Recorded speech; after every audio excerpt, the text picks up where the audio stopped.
Thank you to all of you that have connected from different parts of the world. Thank you for being back with us. If it is your first time attending the Reclaiming Development course sessions, remember what we're doing here is promoting a global conversation on a few of like the key things looking ahead for international development.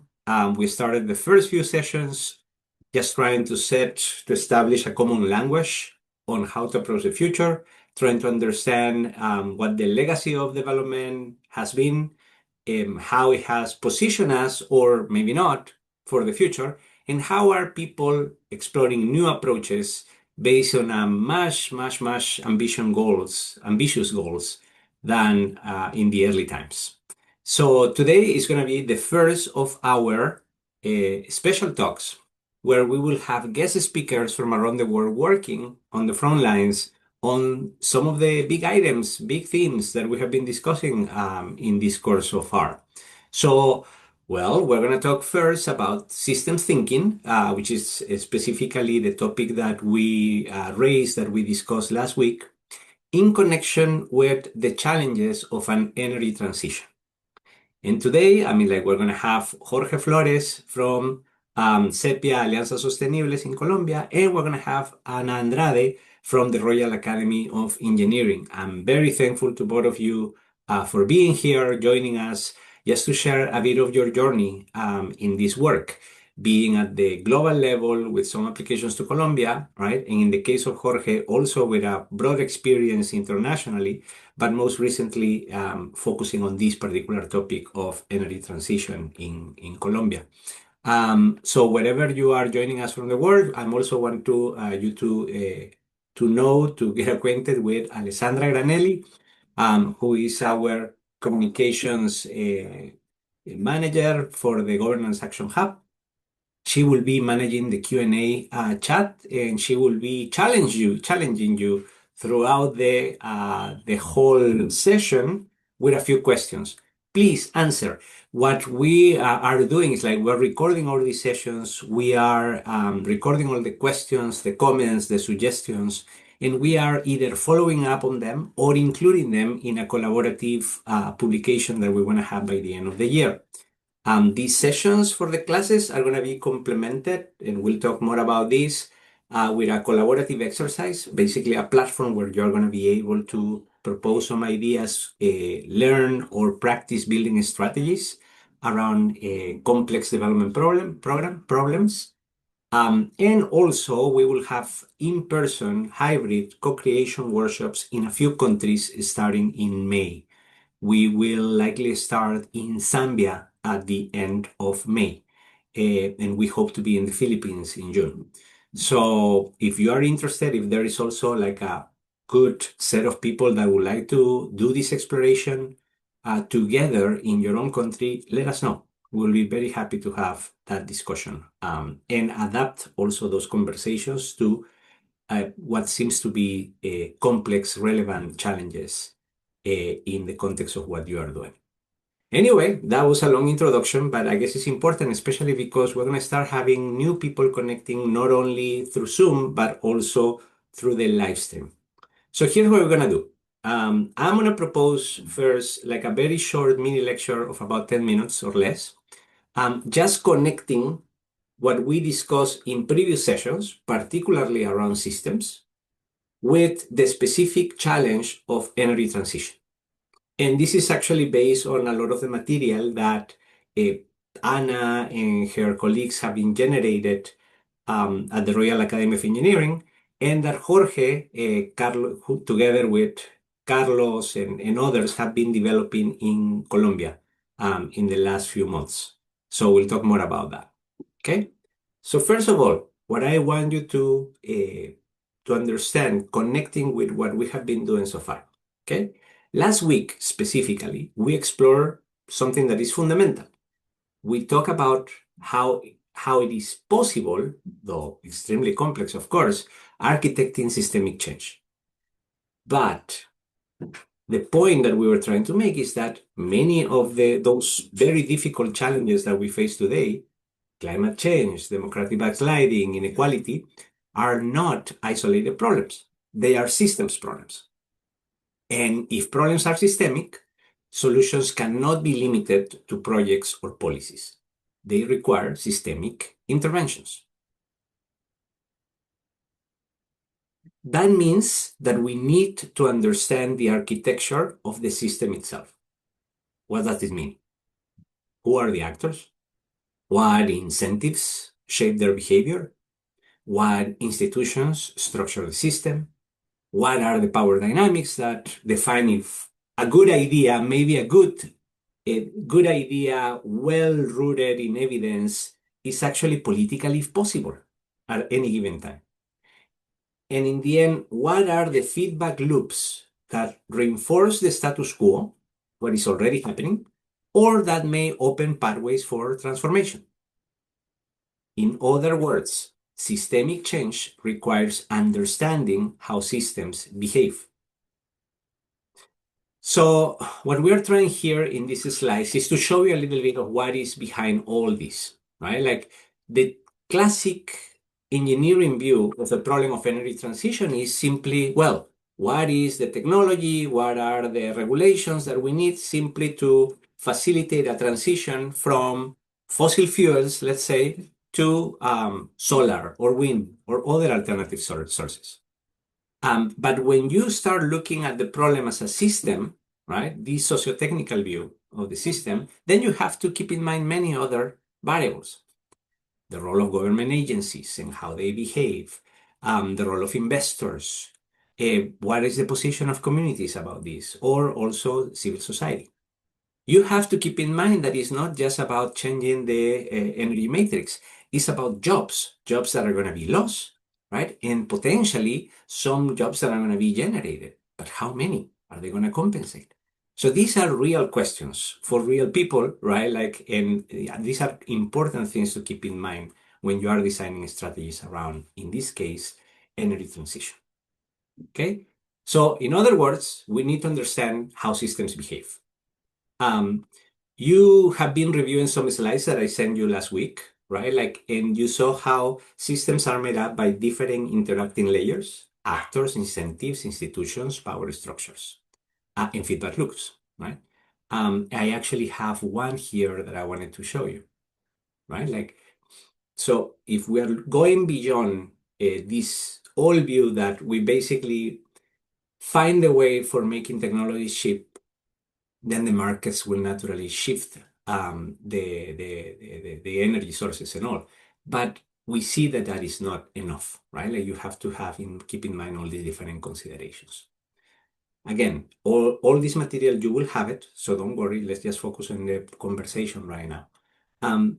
But if you compare what is a project paradigm compared to a system paradigm, these are the kind of things that you're going to be looking at, right? Like the different way that you actually ask questions about this particular problem. Okay, so let me just move here just to get to the level one. And I guess that we have right here another graph. This is parallel to something that I introduced last week, right? Like in the way of you map the actors and the potential role, right? Like, and how you move from actors, incentives, institutions, power structures, or feedback loops. But specifically for Colombia, what we're going to be talking about here, right? Like, you have a moment in which, well, while energy transition had been discussed since at least the previous administration, and Jorge can tell you more about this, right? Like when President Petro entered into the administration, this was a very highly politically charged commitment to rapidly transition from fossil fuels. But this political ambition, right, all the weight of a national government just elected, just in an administration, had to face a reality check. Right? Because even that political will does not automatically translate into institutional action, because you have all these different layers in a system that you have to deal with, right? So the question is, and the question that people like Jorge, like Ana, and others I've been exploring is how do we bridge from that political vision into institutional action? How is it that we, over all this environment of fragmented institutions, leadership turnover, conflicting mandates between agencies, limited implementation capacity? And here are some of the key clues, right? Like that they have been discovering also throughout their work, and that is very much at the core of systems work. The importance of aligning incentives, the importance of architecting collaboration across institutions, and the importance of building coalitions for long-term transformation. Remember, the way that we look at development here is as a strategy for lasting, for durability, strategy as positioning. Um,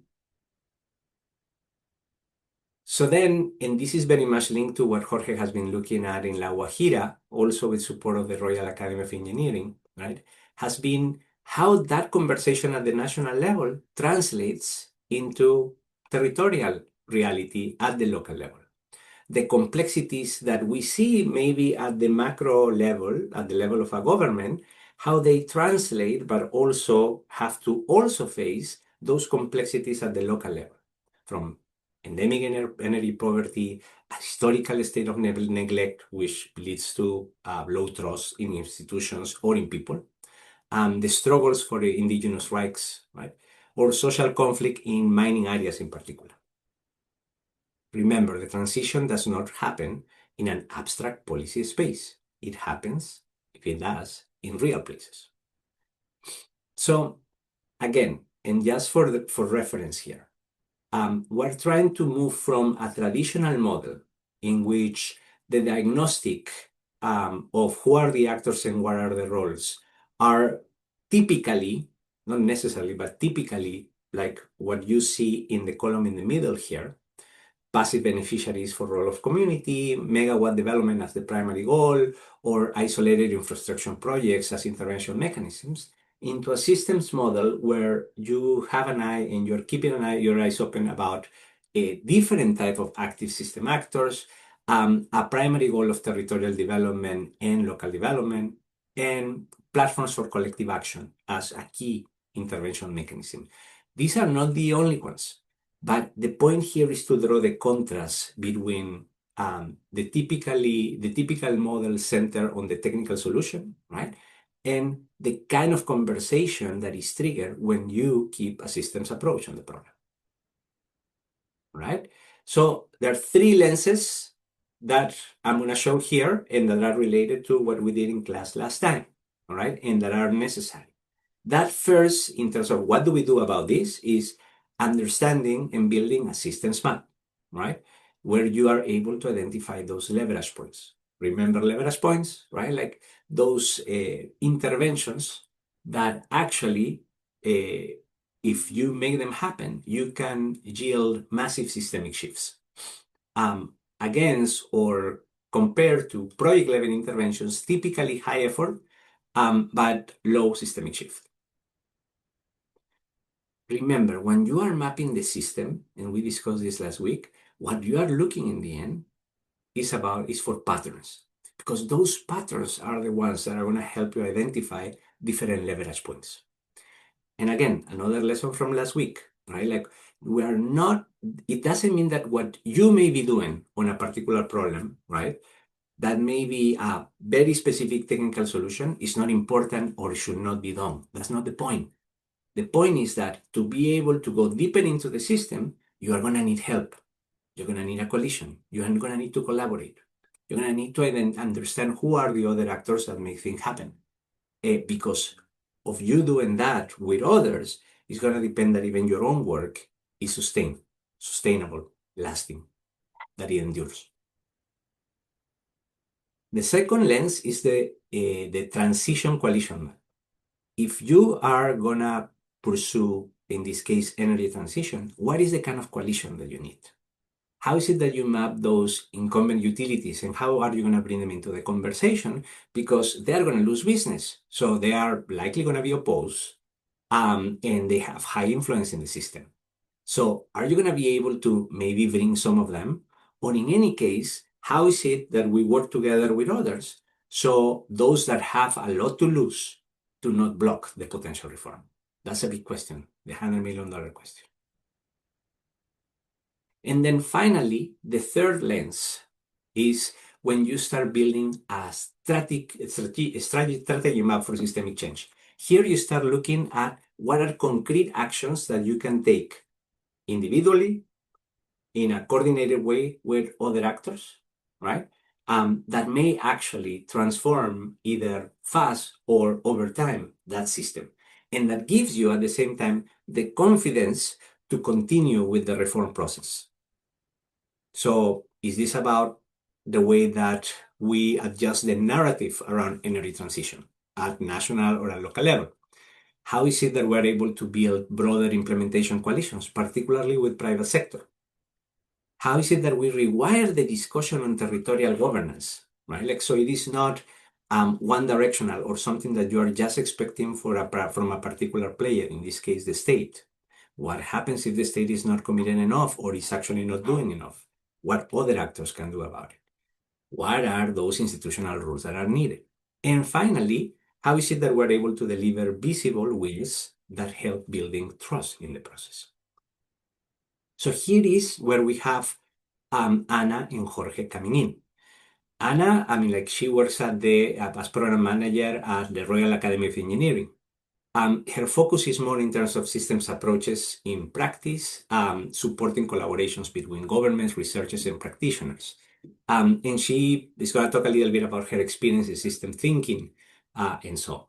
In the case of Jorge, Jorge is particularly working or bringing the perspective more local, micro in Colombia, but he has extensive international experience over the last few years, and he's going to tell us a little bit about that too. So first of all, Ana, Jorge, welcome, and thank you for accepting being the first guest speakers for this series at the Reclaiming Development course. Please, I would love to hear from you, please say your welcome words to everybody, and then we can start a conversation, hopefully. Please, Ana. Hello, everyone, and thank you, Mario and Jorge. We've been working together for a while now, and I just feel that we're super aligned and really happy to be here. Give me a second because the dog is here and she's starting to bark. I'm familiar with that challenge. Jorge, would you like to introduce yourself? Sure. Thank you, Mario, for the invitation. It's great to be here with Ana. Who, as she says, we have been working a lot. In fact, the Royal Academy of Engineering supported the project that we are going to dive deeper in the application of system thinking to energy access at the very local level. And nothing else. Happy to be here and to get in a conversation on these issues. And just confirming, you, Jorge, are right now, you're in Bogota right now. And Ana, are you in London? I'm in Mexico Oh, visiting you're my in family. Mexico. Look at that. For some reason, I was thinking that you were in London, but now, oh, excellent, good, No, but I fantastic. do live in London. Okay. Oh, fantastic. Welcome again. Thank you, guys. And remember, Alessandra is going to be sending some props on the chat box. Any questions that you may have for the presenters or anything related to what I just said, please go ahead, put it on the chat, and we'll bring them up, or you can also directly ask the questions later. We have also a few questions that were sent in advance by some of the participants of the global course. But let me start right now, Ana and Jorge, and maybe you, Ana, first. We wanted, first of all, to have a bit of an idea of your personal journey to get into these topics, right? Could you tell us a little bit about where do you come from? How is it that you ended up working on systems, energy transition in Colombia and also in other countries? I guess that it will be very valuable for many of those in the class also that are just starting their careers. Of course. Well, I'm coming from I studied international relations. And I think at the middle of my bachelor's, I started finding social innovation projects. So I'm coming from that side of the spectrum. When we were working, I specifically used to work with local communities and livelihoods and markets. We started realizing that a lot of things were structural. And I guess that's how I started seeing that regular tools would not get us to the result that we wanted to get to. Um, and later on, I started studying like other things. I studied psychology, social psychology, and there we also analyzed how there were a lot of links between human behavior and the things that they were interacting with. And so I guess like I've been playing with the subject for a while now. And I also studied a little bit of strategic design. So it's like, as you can see, I can kind of see how the different disciplines interact with each other.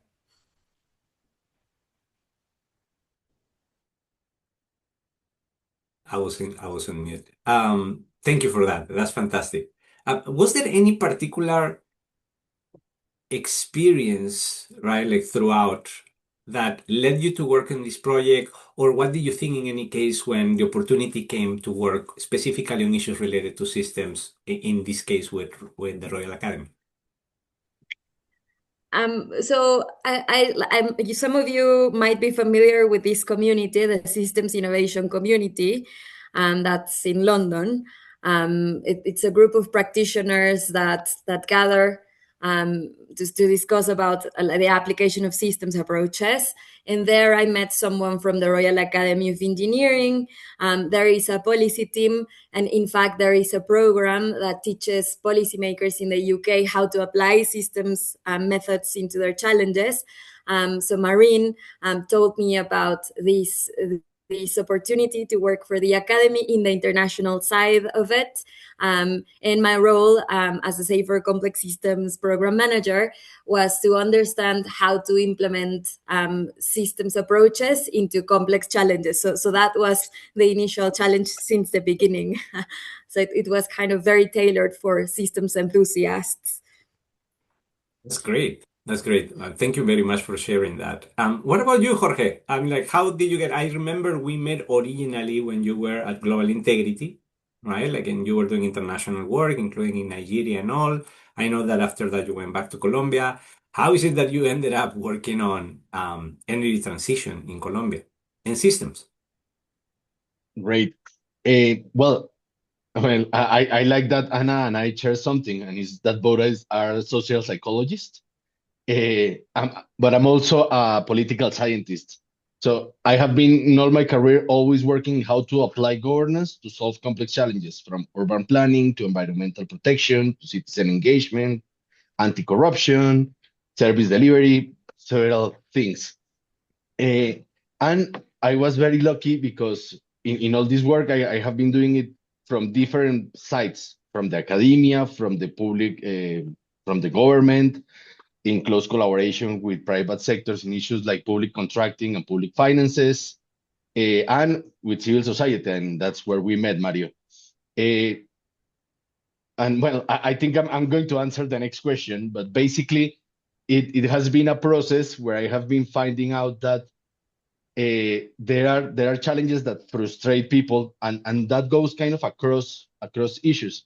And is that implementing projects in a traditional way, thinking about an issue and how to solve that issue without the context, or with weak links to other things that are happening in the national context, in the local context, in the power dynamics around the issues, make it really hard and really frustrating, or to like piecemeal advances, piecemeal change.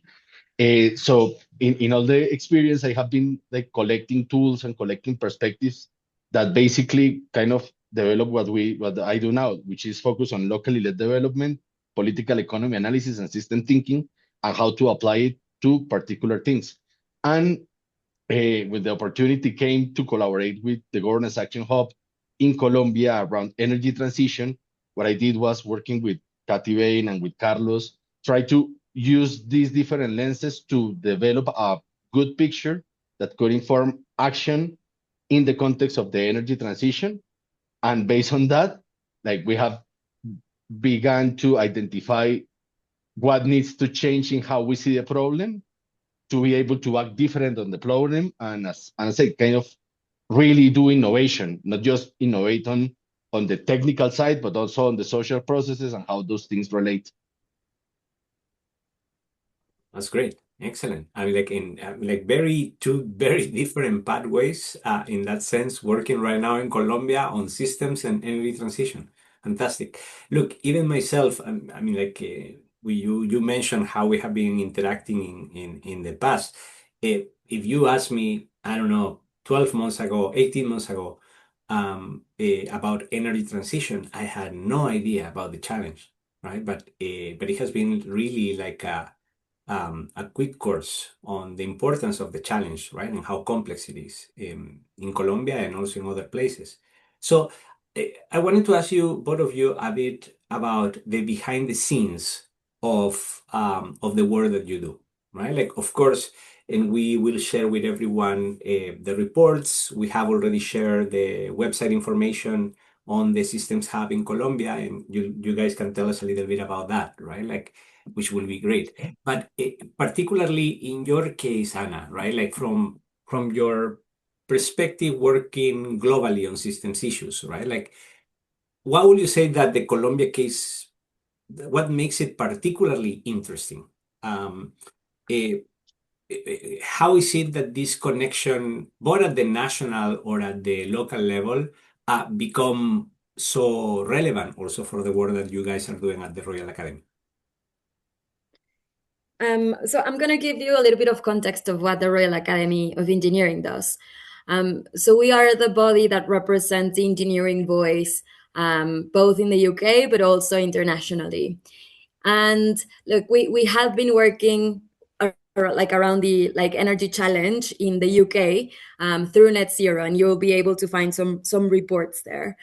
So I guess that topic is particularly linked to the academy and the work that we do in the UK. And in the case like of the international work we do, we had already been working in Kenya with some researchers that were applying systems approaches to the energy challenge there in Kenya. So this process started with us like a scoping of the portfolio we had and of the alliances that we had. And we started studying like what was happening in the different countries. In the case of Colombia, I think that and those that apply systems challenges will be able to tell that the context is really important for certain things to work. And like when we started comparing like the different projects and the different alliances that we had there, we realized that like our Colombian partners had like a collaborative culture that was particularly important to apply like the systems approaches. And also they have like a long tradition of studying systems approaches within the country, which allowed like local knowledge to really be embedded into this whole process. So I'd say that and also the momentum that you, Mario, already mentioned in the beginning of the presentation was like for us like one thing, like a really good culture to work in, but also like a really good moment to galvanize like this momentum around the national policy and the efforts on the energy transition.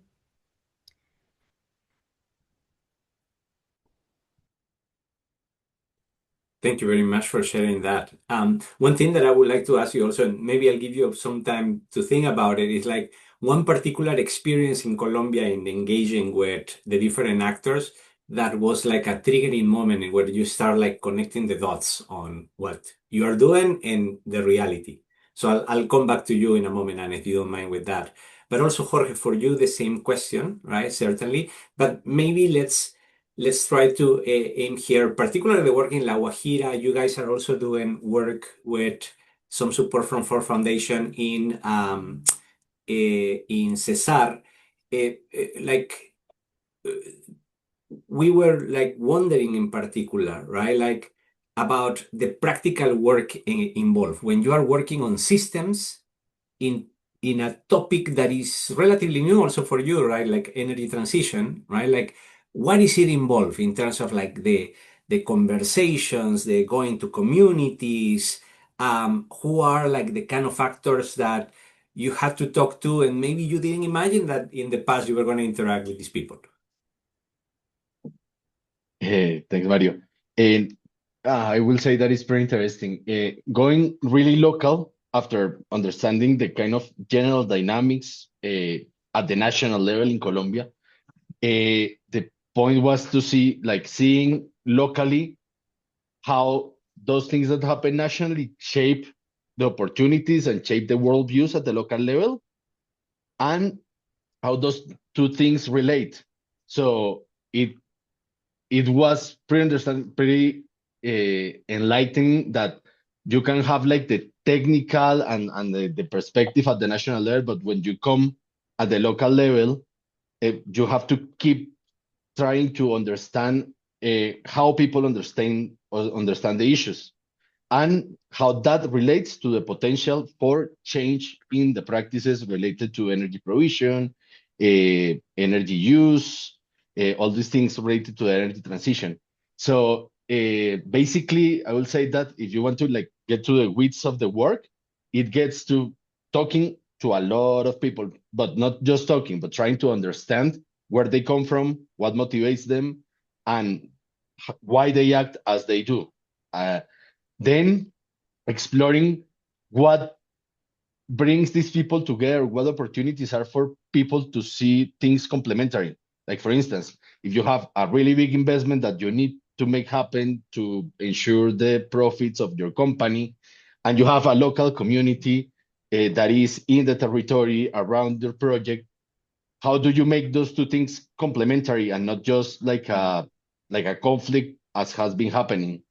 So it's really interesting on how to see how to align those incentives and how to make them or create the opportunities for them to talk to each other and to begin to see things differently based on the empathy between those two. And then the third challenge is kind of how you make this kind of mutual understanding, or at least more shared understanding, into concrete actions to try things, to do things differently, and to propose new ways to think and do things around the energy transition. That's great. Thank you. And like, is there anything in particular that you have observed that is like, I don't know, a big barrier that you may have encountered in those conversations to move forward with a process like energy transition?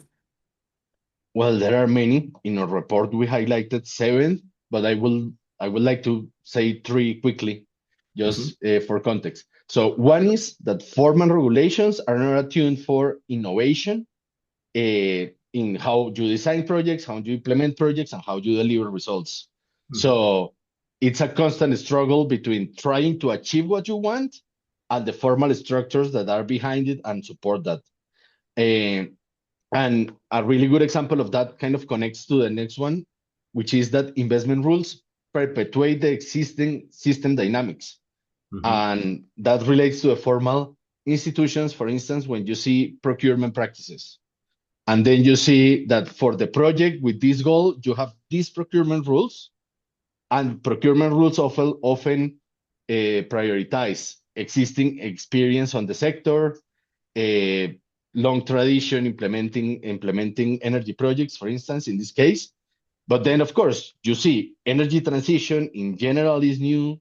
So there are just a couple of organizations that can meet these things. And of course, they are not based locally in all the country. So you get people from another context going to a different context to implement something without roots in the context or really resources to understand and navigate the context.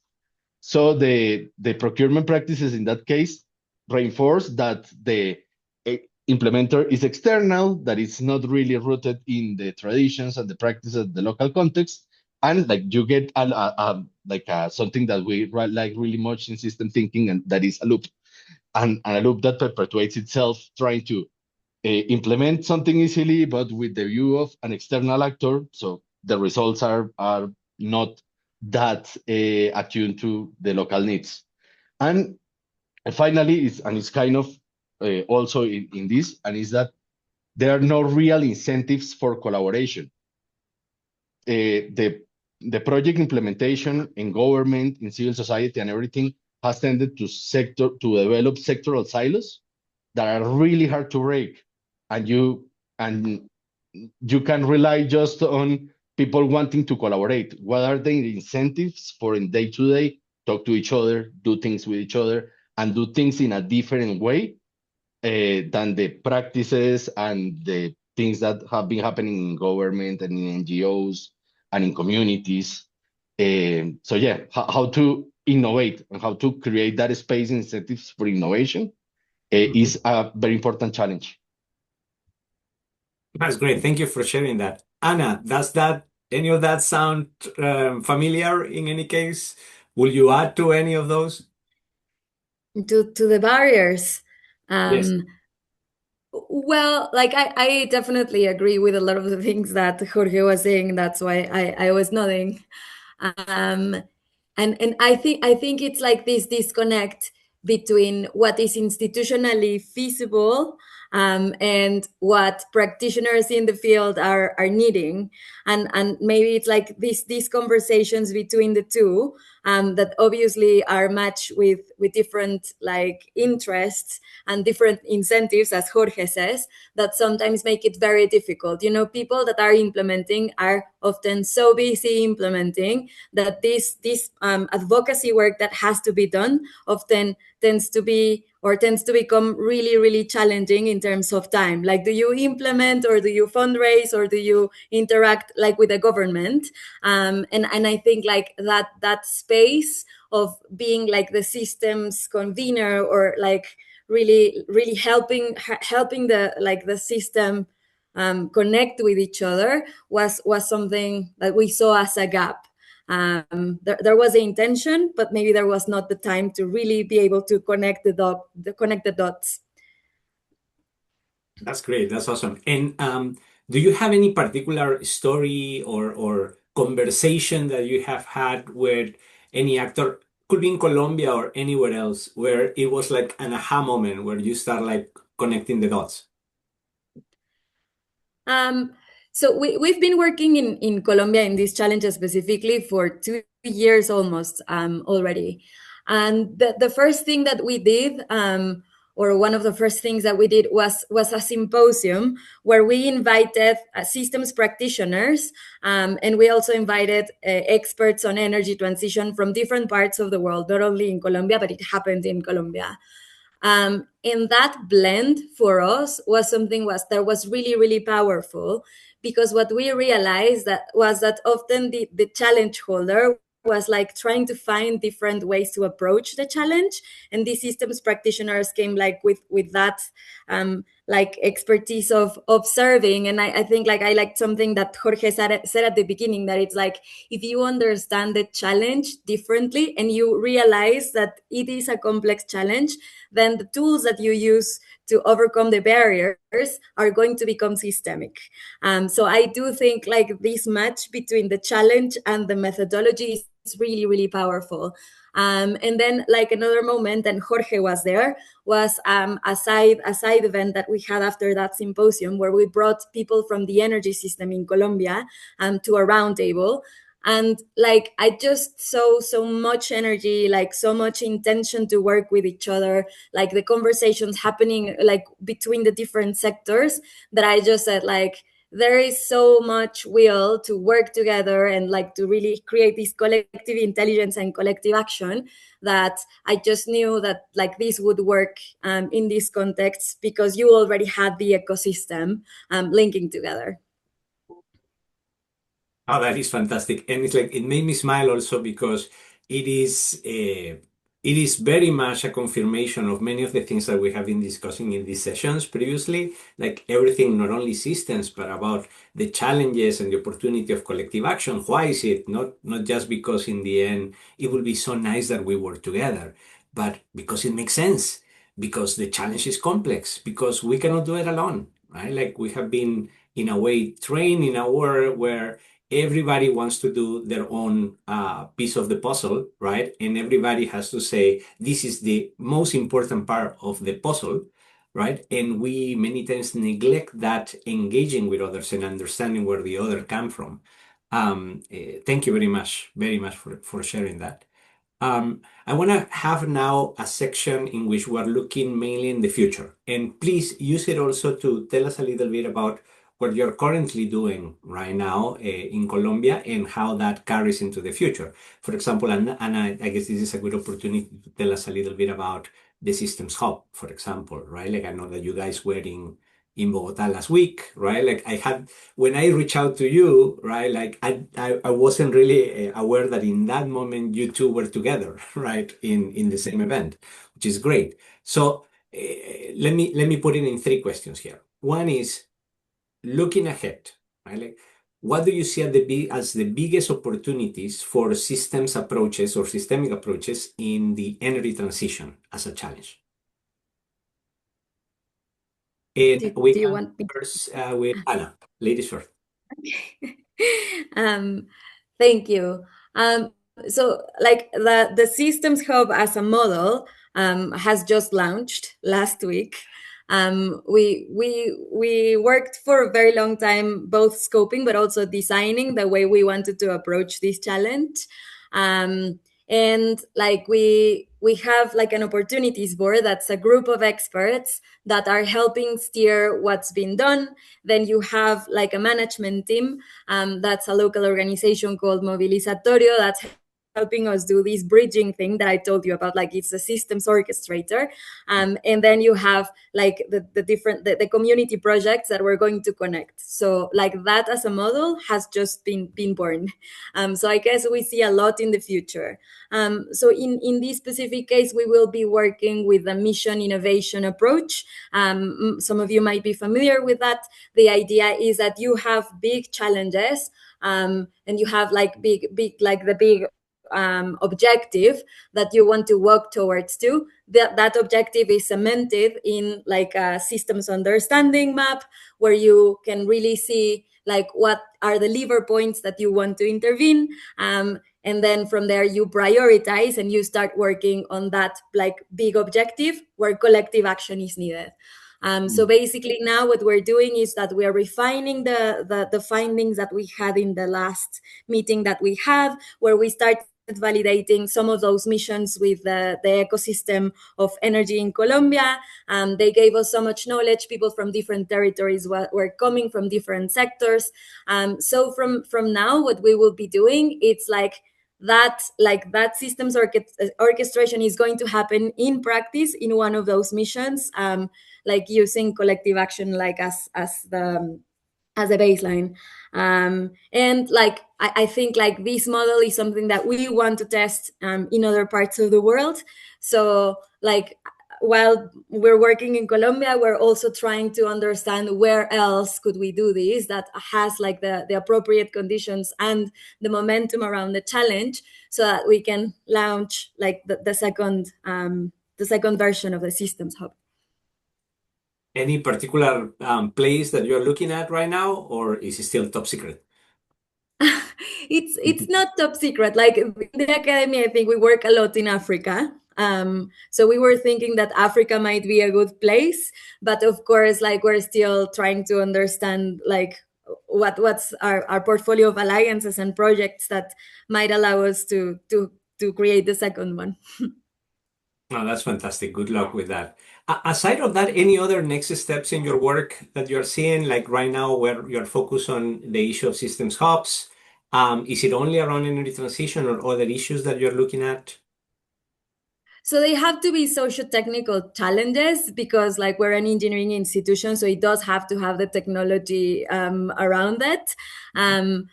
But I'd say like that's one of like our models. And the second thing is that we're going to do a big push around systems innovation. So we're doing like a scoping process to understand who is there, like what are the barriers they're facing, how can we make them like how can we allow them to do their work better.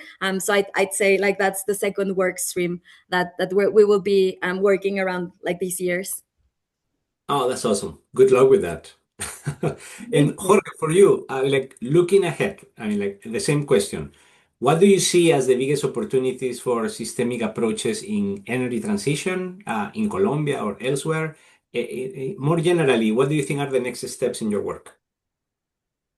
Sure.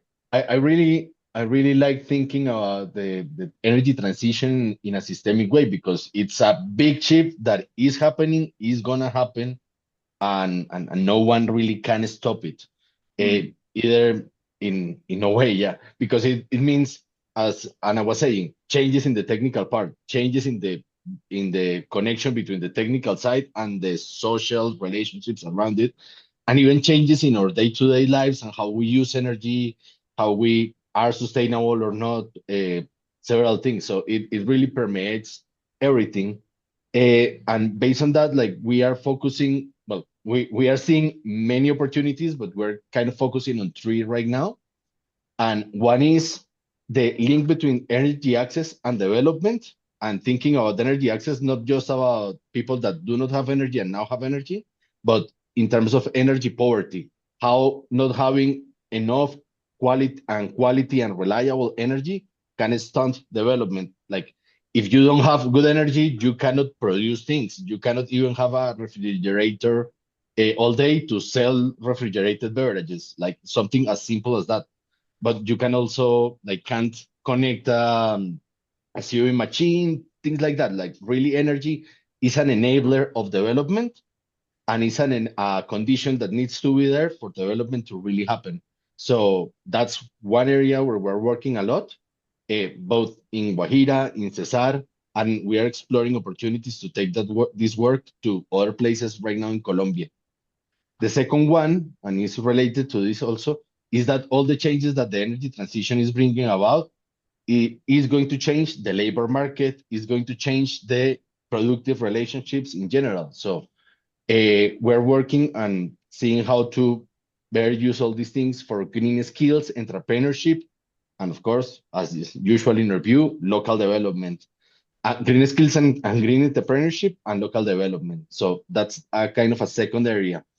And a third area, and it's something really important that is usually overseen when you're thinking about the energy transition, is the natural resource governance specific around critical minerals, because that's going to have a boost. Because for you to make panels, you need copper, you need many other things, and even in some cases, the other day I was listening to a story. You need, in some cases, coal to make panels. So how do those things relate, and what are the changes that are happening there? It's something really important that we are also trying to see how to focus and approach. Basically, using systems thinking to help understand these things differently and act differently around these things. So important. Thank you. Thank you for sharing that. Yes, I mean, like sometimes, like, and that's the other question, right? Like, how far do you go sometimes in terms of understanding what is the relevant system, right? Like, maybe when you think in energy transition and the market for, I don't know, solar panels, you're not necessarily even thinking, you may consider the communities and the social weaving and all that, the private sector, but you forget how this connects with other activities, including some of the ones that you hope to phase out, right? Like in that sense, including like coal mining or the mining of other minerals. Fantastic. Thank you. Thank you for giving us that thought. So we're going to pass in just a couple of minutes to questions from the students, and like and I guess that we have already one, which is fantastic. Let me just, for closing this section, I want to ask you to spend 1 or 2 minutes, each of you, just telling us a little bit. If you were, right, like one of the many students in this course, but also many other people that are just starting their career in development, maybe in engineering, right? Like maybe social psychologists, political economies, economy, etc. Like what skills or mindsets would you consider that are most important given what you see in your day to day in the work that you do? Maybe Anna, you first. Um, well, I'm happy that we're talking about skills because in the academy we're also thinking a lot specifically around green skills. And I do feel that there's this need for us to understand ourselves as part of a bigger whole. um, I remember like a lot of years ago, there's like a systems expert that has a methodology called the systems impact, no, the systems gap. And her name is Daniela Papi Thornton, and she works with social entrepreneurs. And she was saying, like, heropreneurship has to end because we have to understand if we're trying to tackle a social challenge, and a lot of the challenges we're facing right now are complex. You cannot be the hero on the story. And there are a lot of organizations that are already doing a lot, and there are a lot of resources that might be isolated and working. Like maybe if they work together, they could create some action or shift something in the system. So I think it's that, like, that skill of understanding things like in a bigger way. And then like those practical skills that require you to pass from like understanding the issue to really like going and testing things, like this way, like this skill to prototype things, and also like to understand how to work with nature, and also like how to transform like things that are already happening and start to planting the seeds of the future. So I'd say like it's this blend between you knowing how to interact with the system, but also being able to see it as a whole. That's awesome. Thank you so much for sharing that, Anna. So important. Jorge, what do you think? Well, first of all, I love what Anna said, and I think that that's the right way to go. But I will go like kind of basic. Like you can learn many things, you can spend time on many things, but there are two important like human capacities, human things that you need to keep in mind. And one is to remain curious. So if someone tells you this is how reality works, understand what they are saying, but remain curious and remain exploring how reality works for you, for them, for everyone, to really develop a way to better understand problems differently and act differently of them, as we have been saying. And the other one is closely related to what I just said, and is empathy. It's how to develop empathy to understand the view of the others, the incentives of the others, even the emotions of the others, and how that helps you bring people together, do things in a way that is really hard because the system in general kind of focuses you on doing things in one way because it's the way and it's the regulation and or is the good practice. But how you can understand others and based on that find ways to interact with them in different ways and allow for interaction among them too.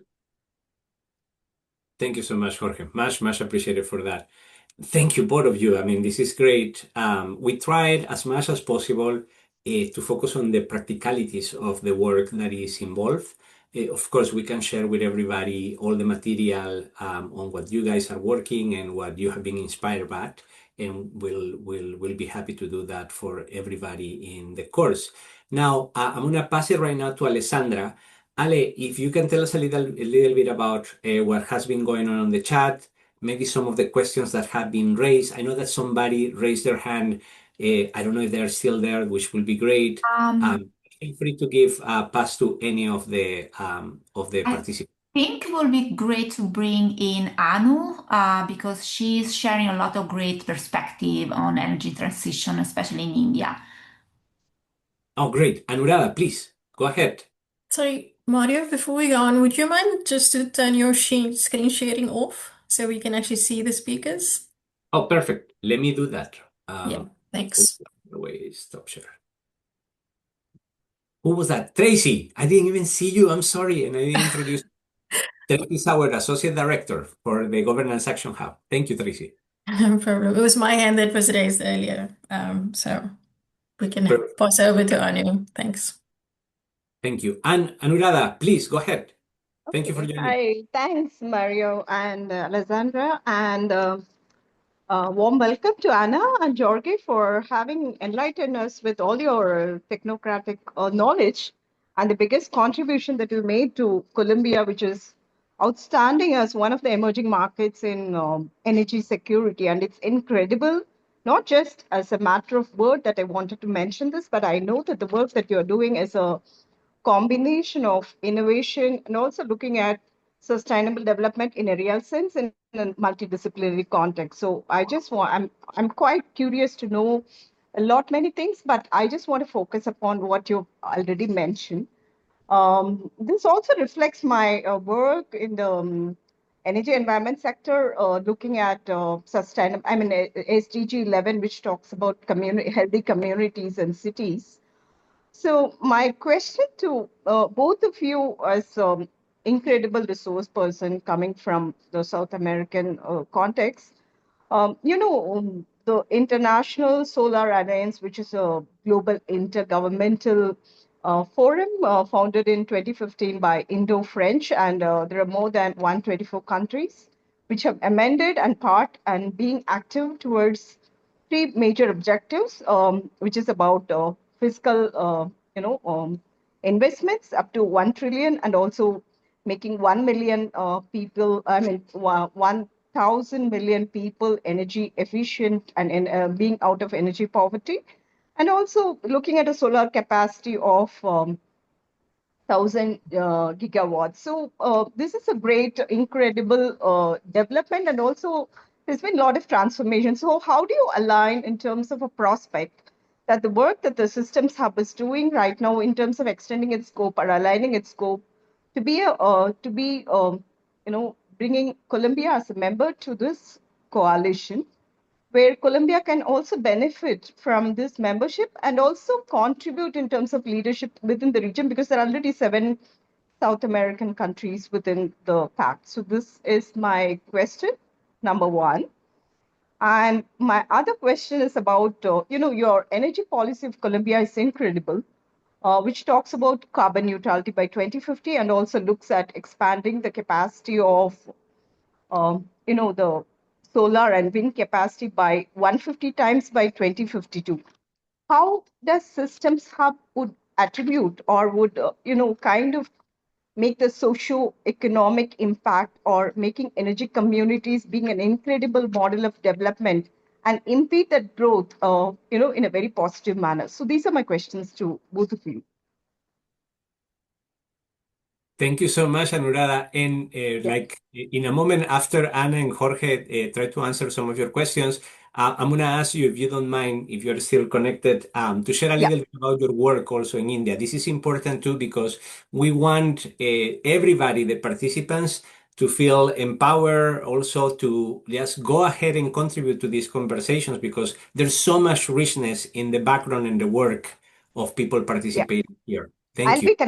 I'll be connected. Thanks. Fantastic. Jorge, Ana, any reaction? Did you know, for example, about the International Solar Alliance? Do you have it mapped as a potential partner at the international level? Thinking in terms of, right, like how international organizations or initiatives can be potentially partners, allies, right, in promoting these conversations at the level of a particular country, or also in exchanging information between countries.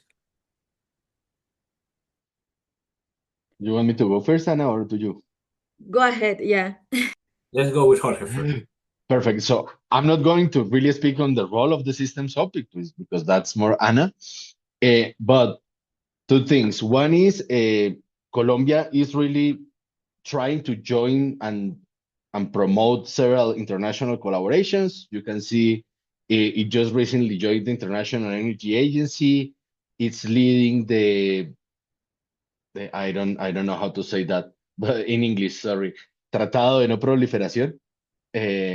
Non-proliferation treaty, treaty for non-proliferation of fossil fuels, with over 40 countries.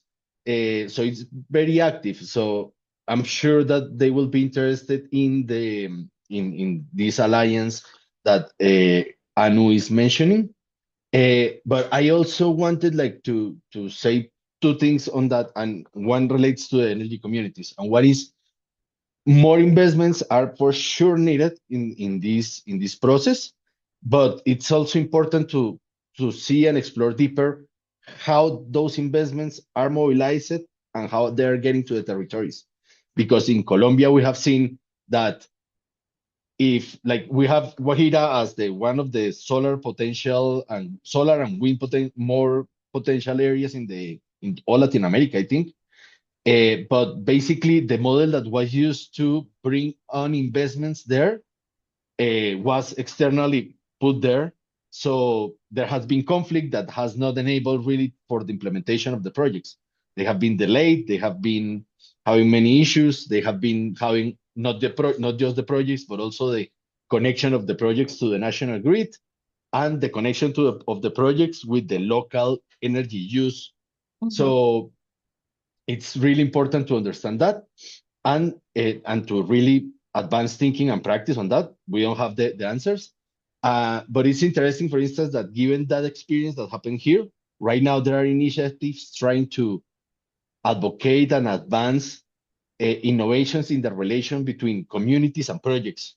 So how do communities are not just like people in the territory of the projects, but are part of the projects, part of the capital of the projects, part of the benefits of the projects, like really innovate on how to distribute benefits for this, for the energy projects and the transmission projects and all the technology projects that are needed around it. And that's really important, and that's something that needs to be in the conversation more. Yeah. And the second one, or the second point, is around the energy communities. What we really loved and made us focus on that policy was that it was changing directly how people could relate to energy.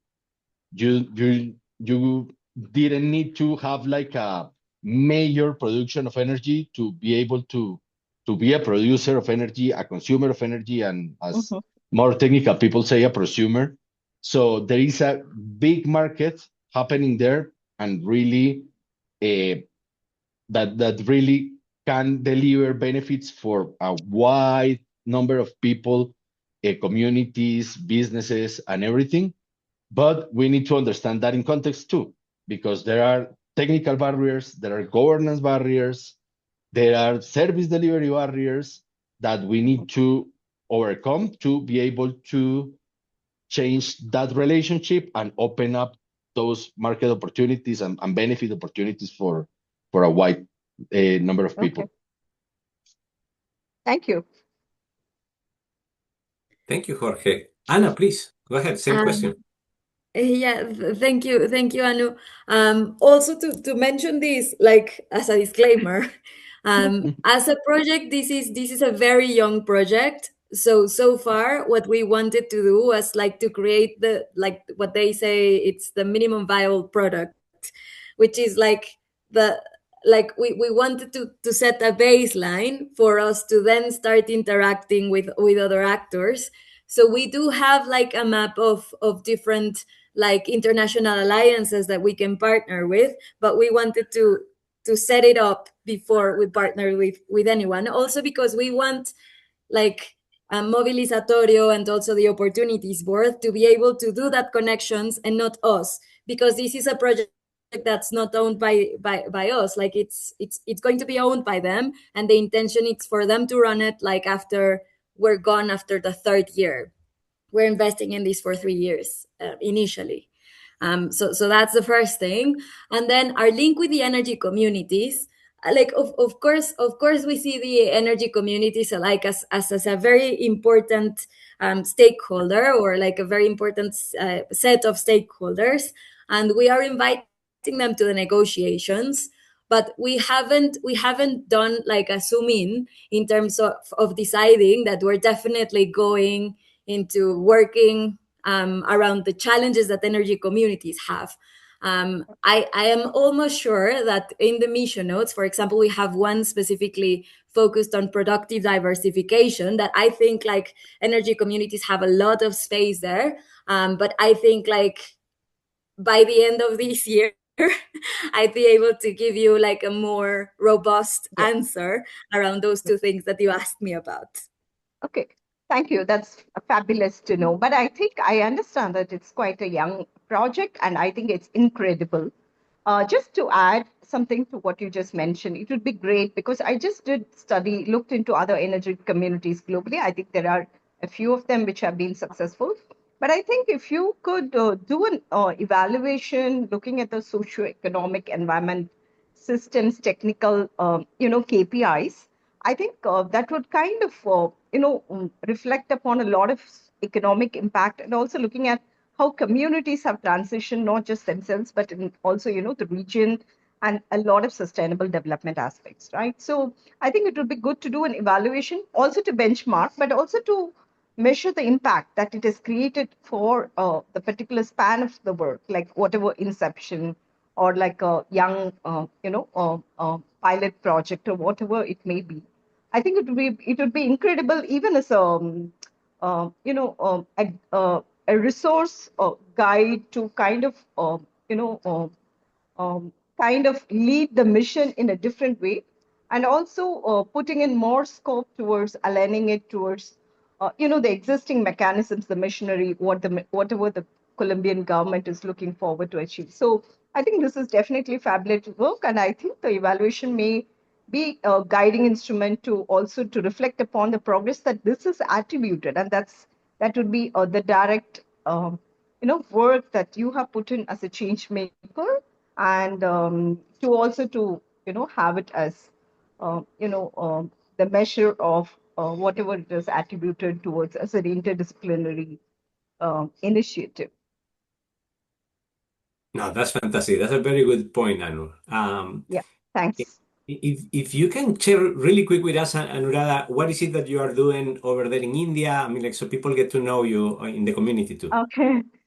So thanks, Mario. It's I've been quite well associated with this group since quite some time.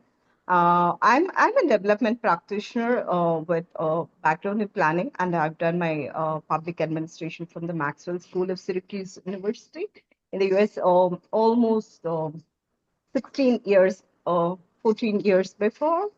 So even before being part of the Maxwell, I was associated with public sector management and public sector reforms with the Department for International Development in the UK, and looking at governance reform programs in its Asian regions, primarily government certain states within India. This is how I started my career. So I've been a development practitioner for more than 24 years now. I've globally worked in different regions, partly a lot of developed regions and also a lot of developing regions. I've also served as lead specialist and been team leads in a lot of multi-bilateral organizations like the United Nations Secretariat and also the World Bank and the United Nations Development Program. I've done a lot of consultancies for the Swedish Development Agency and also the Department of International Development UK and the United Nations Development Program. Beyond this, I've been a vice president of a private sector organization located in Southeast Asia as leading advisory governance reforms. So my career is a mix of international organizations based public sector management works.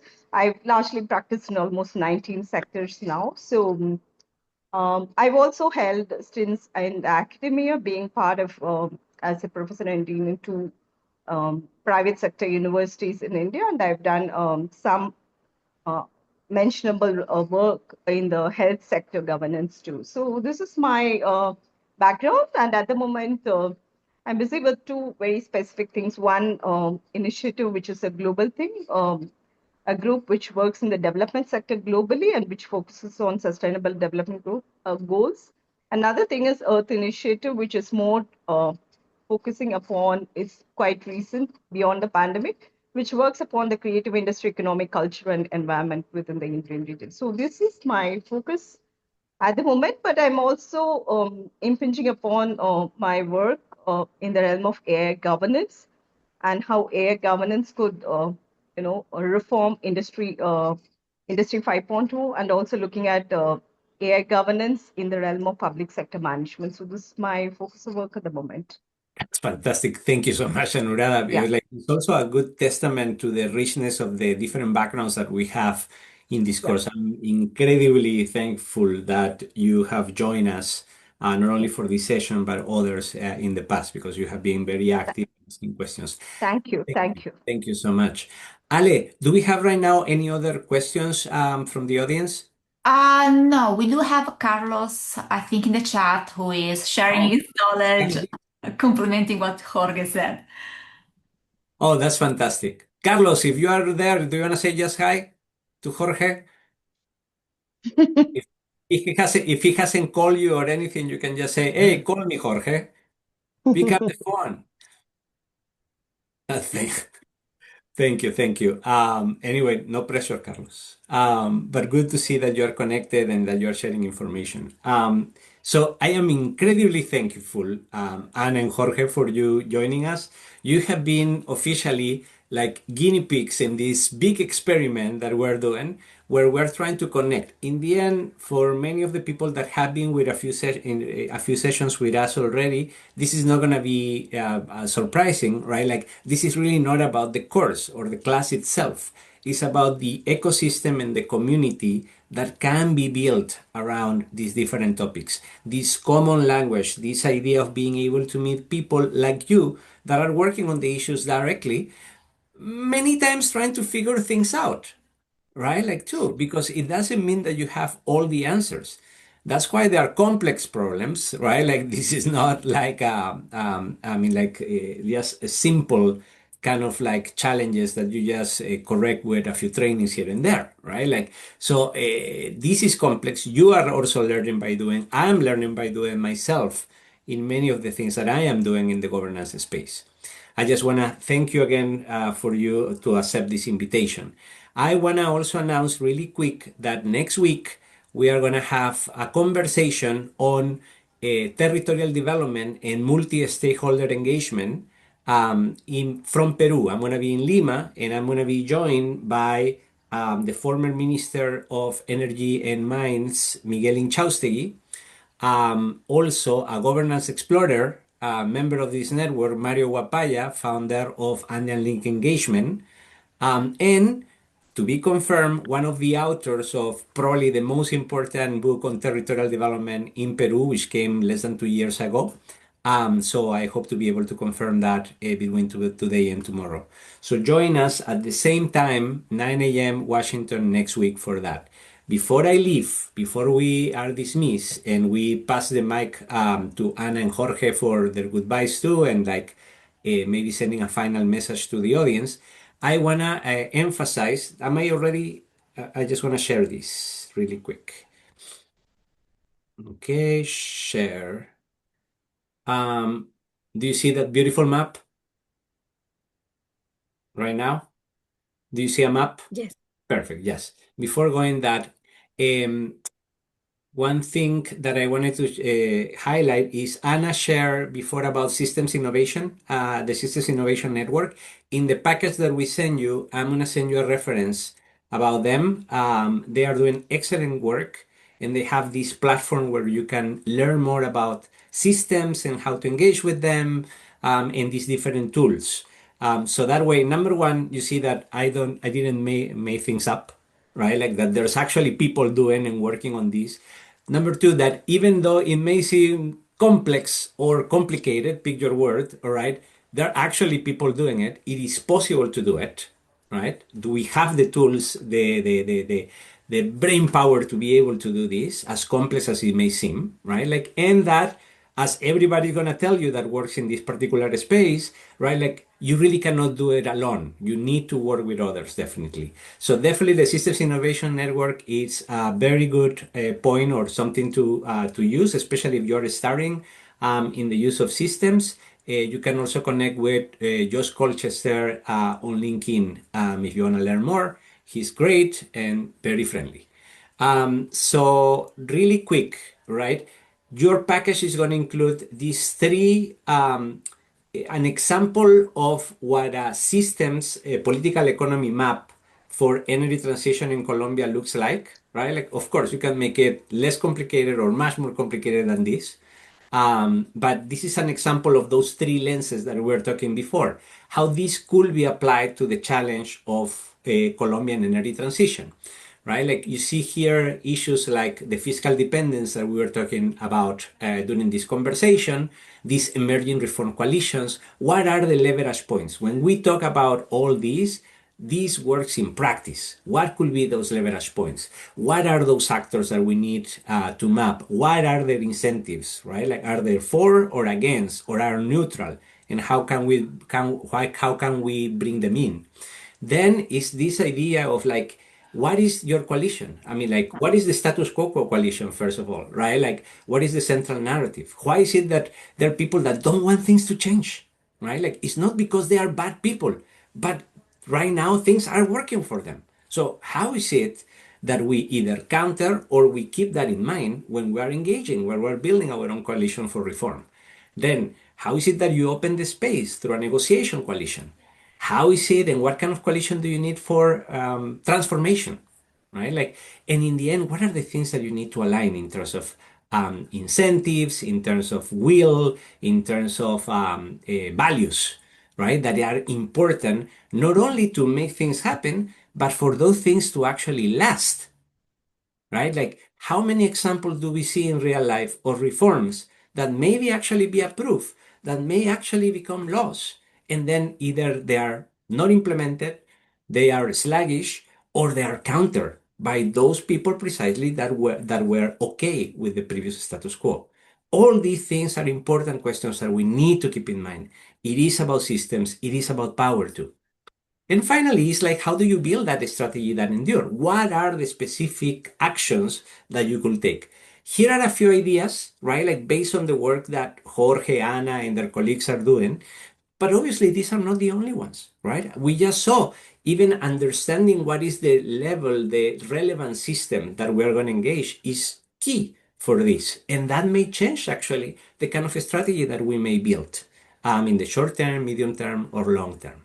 So when you look at the material, please take a look at these things. These things are generated based on the information that we have from the work of the guest speakers, but it's also generated for you as an example that in the end, this is possible. We're not talking things that are just abstract here.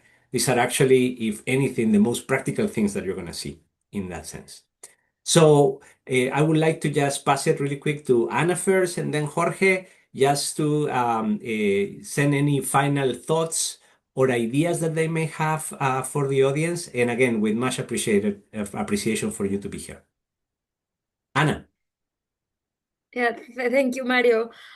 Just to say, because maybe I just jumped in very quickly into the discussion. Like, this is the work that we are doing as part of, like, the program is called Engineering X, but we are not alone on this. And I like that you said that we're not like solving things on our own. We have like multiple partnerships in Colombia. We're specifically working with Movilizatorio. That's like an amazing organization. If you want to know more about systems approaches, they apply it throughout their portfolio, and they have a lot of things going on.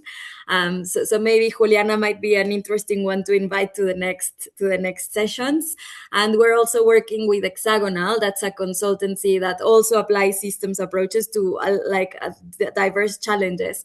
So yeah, just to mention them, and to like a big shout out because we're a huge team. So yeah, just to say that. That's fantastic. And you guys started Internodos, right? You had this meeting last week. What is next for that? So the Systems Hub is now called Internodos because we realized that calling it Systems Hub in a Spanish-speaking context did not make sense. So now it has its Spanish name. So it's basically a Systems Hub model, but the one in Colombia, it's called Internodos. Well, as anything, it sounds better in Spanish, let's be clear. Jorge. I love Jorge, final thoughts. Mario, just thank you for the invitation and congratulations for this effort. I'm sure the students and all the governance explorers and other people in the series will like really be able to see different things as you're bringing, and that's great. And I will say that also highlighting that systems work is no hero work. It's being part and working with other people to build something together, to achieve things together. And even as you were saying with the slides, working with people that oppose you, working with people that have very different perspectives, how to find those grounds for collective action. That's something hard, but it's something doable and something that needs to be done. That's amazing. Thank you, Jorge, for that. Very important. Well, a reminder, next week we will be directly live from Lima, Peru. We will see also Jorge, and I don't know if you're going for that meetings in Colombia at the end of April, but I'm going to be in Santa Marta. We're going to have the session from there actually at the end of April. I hope to be in Mexico. I probably will miss you mid-April too. And then we're going to do these co-creation workshops in different places. I mentioned Zambia and the Philippines. We're going to be working towards those. We'll be in Rabat at some point during the summer too. We're very happy to engage with different people at global events and the opportunity that we may have to generate more of these conversations about the future of development, about how to tackle complex challenges in climate and democracy. Thank you so much to everybody. Thank you, Alessandra, for leading this conversation. And Tracy also for joining, and everyone that is a member of this community. Thank you so much. Send us ideas. We're eager to hear from you. If you have suggestions also on topics or countries to focus on, much appreciated. Looking forward to that. I declare the session closed. And it's the second time the first, we have 2 eyes in a row that we end on time, which I'm very impressed. So I'm not going to keep you over here. Thank you so much. We'll see you next week, hopefully. Take care. Thank you for everybody You. also that joined the live stream on LinkedIn. Take care.